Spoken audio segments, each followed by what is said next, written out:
Welcome to the AI Applied podcast. I'm your host, Jaden Schaefer. Each week, I cover breaking AI news, tools, and interview experts giving you actionable tips on applying AI into your career, job, workflows, and life. Make sure that you go to aibox.ai, link in the show notes, to join the waitlist for our new AI platform. We're going to be launching an incredible platform that allows you to build anything you want with workflows in AI. So you're able to chain together ChatGPT and image generators and audio generators to make really powerful apps for your organization, or you can host them on our marketplace and actually generate royalties from them. So make sure to go to aibox.ai and join the waitlist. In addition, if you like the podcast, if you could do me a massive favor and please leave us a review on Apple or Spotify or wherever you listen to your podcast. This helps me be able to get better guests on here as they check the reviews to see how you guys are liking it. So if you could please do that, I would really appreciate it. Today, I want to talk about what ChatGPT could mean for the future. We want to dive a little bit into the future, look at some of the implications of this technology on the way work and other areas are going to change. So without further ado, let's dive into it. We all know what ChatGPT is. It's a natural language processor. Very advanced. And I guess when we're looking at how exactly this is going to affect the future, I think it's important to look at how it works. Something that's really important to know is that ChatGPT is so advanced, it's been trained on over 45 terabytes of text data. So that's about equivalent to 3 million books. So this thing is very robust. It's based on a deep learning architecture called a transformer. So a transformer is essentially just a type of neural network that is specifically designed to process sequential data, such as text. So looking at things in a sequential order. The transformer architecture is based on the concept of attention, which is a mechanism that allows the model to selectively focus on certain parts of the input sequence when processing it. So sounds technical, but what that means is pretty much when you ask ChatGPT a question like, write me an essay about Arnold Schwarzenegger in 2010, it's able to look at specific areas of your question and determine which of those are most important. So subject matter, Arnold Schwarzenegger, year 2010, essay, task that you're looking to get done, right? So it's able to kind of break it down into like a systematic way that a computer program could understand.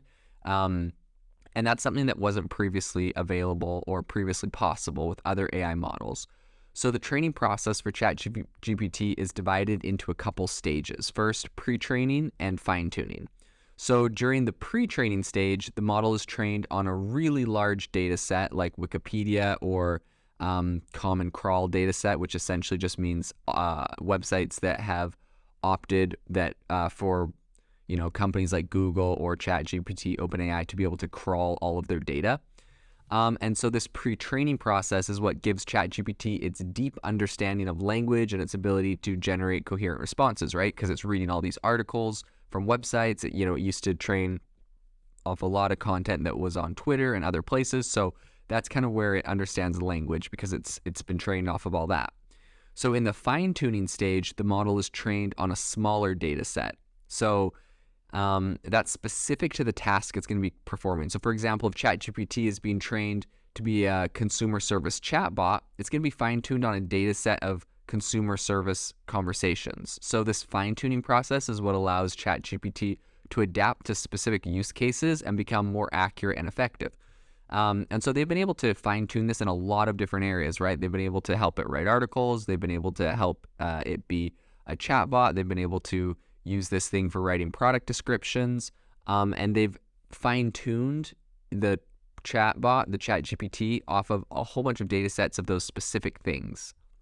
So what does this mean for the future? So ChatGPT, it represents a really significant advancement in conversational AI technology. I think everyone's aware of that, right? The first time you use it, this thing is incredible. It really, you can see just all the ways that this is going to change everything.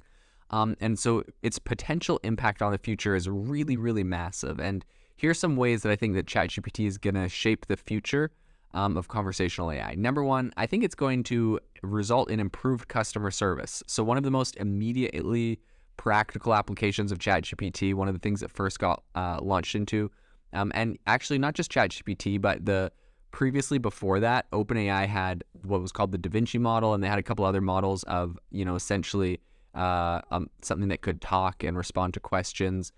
And people are using those for customer service chatbots.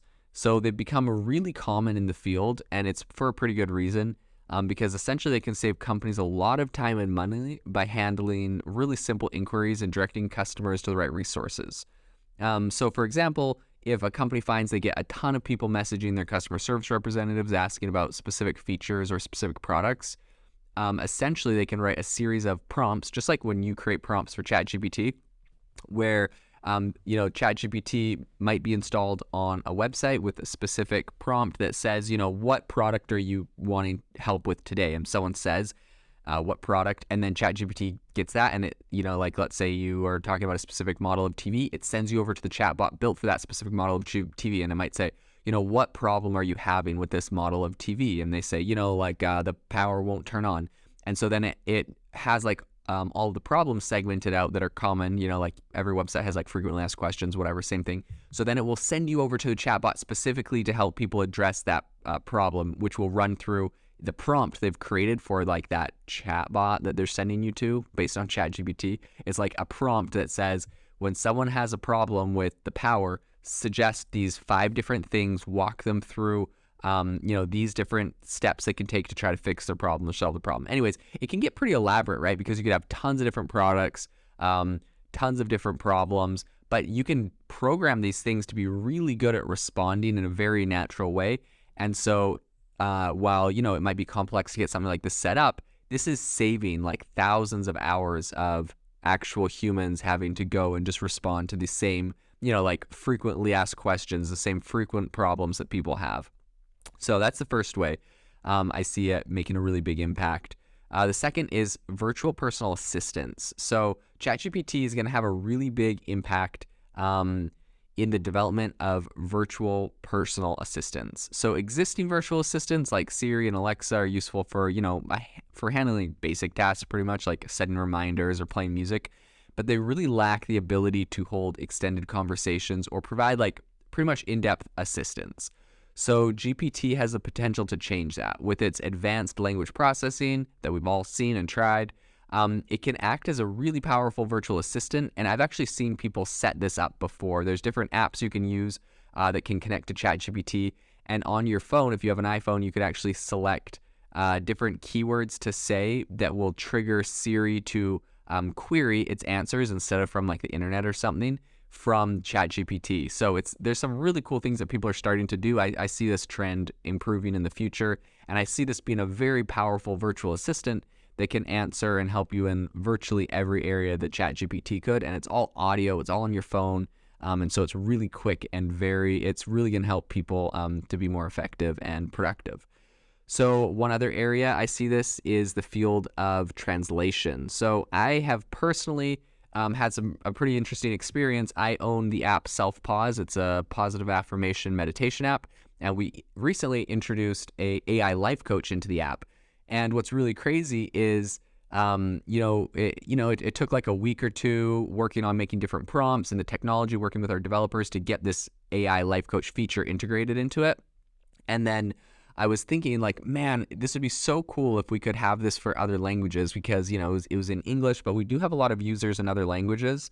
And I was like, man, it'd be super cool if this could be in other languages. And so I went to, essentially we have a series of different prompts that we have integrated with OpenAI's kind of like ChatGPT, but a different thing they have called Da Vinci.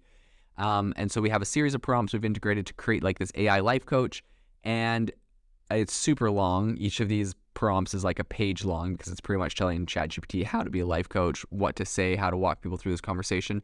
And we wanted to translate in different languages, so we literally just added the line of text, respond to users in whatever language they message you. And this is a little Easter egg. If you ever have our app, you might be talking to it in English, and all of a sudden you can say something in French, and it will respond instantly in a perfect response, the same flow that the AI life coach is being taught to do, but all of a sudden just switches languages to whatever language you're messaging in it.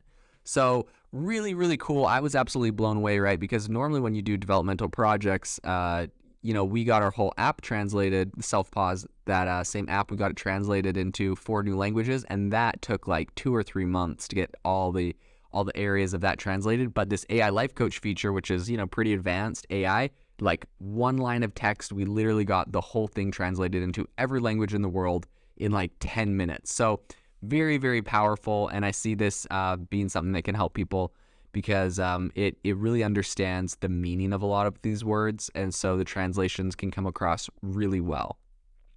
Another area which I touched on a minute ago is just improved mental health services. So like I said, I have the AI life coach app, Self-Pause. And I think that these chatbots that we've integrated, and we have a whole bunch of new ones that we're integrating in. So ones to help you set goals, ones to help you overcome addictions, ones to help you find areas you're struggling with and find solutions for them.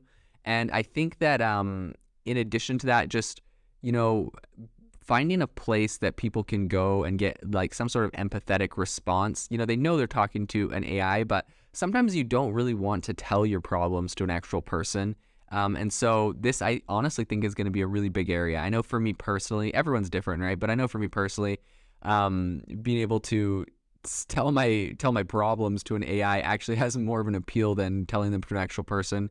And I guess people that have privacy issues or other things, this could be a really big area, I think, is mental health support. So the one thing that we do need to consider is the ethical concerns. So as with any new technology, there's also ethical concerns that need to be considered when it comes to ChatGPT. One of those concerns is that the model could be used to create fake news or manipulate public opinion, obviously. People can use this for a lot of negative things. I've heard of people saying that hackers use this to generate like really realistic emails to people that are like tricking them into giving them their passwords or their credit cards or, all the different spam that we see. And of course, that's nothing that like wouldn't be done without ChatGPT, but maybe it could make it faster and better. So maybe they'll need to focus on putting safeguards in place for that specifically.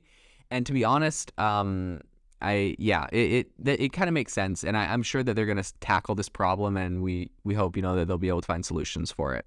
So wrapping up the podcast today, in conclusion, I would say ChatGPT is incredibly powerful, some massive steps forward as far as technology goes with this, and with its deep understanding of language and the ability to generate natural sounding responses, ChatGPT has the potential to revolutionize the way we interact with technology, like period. Like this is massive. I think this is equivalent of the internet being created today.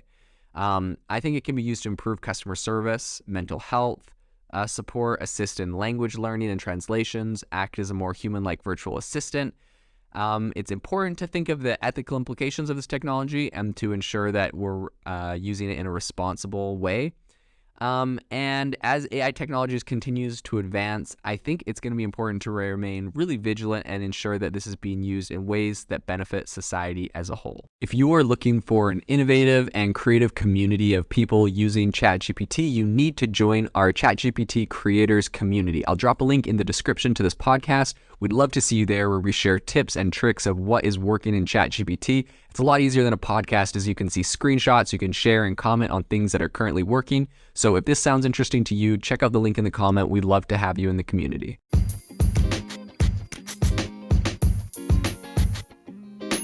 Thank you for tuning in to the AI Applied podcast. Make sure to rate this wherever you listen to your podcasts, and have a fantastic rest of your day.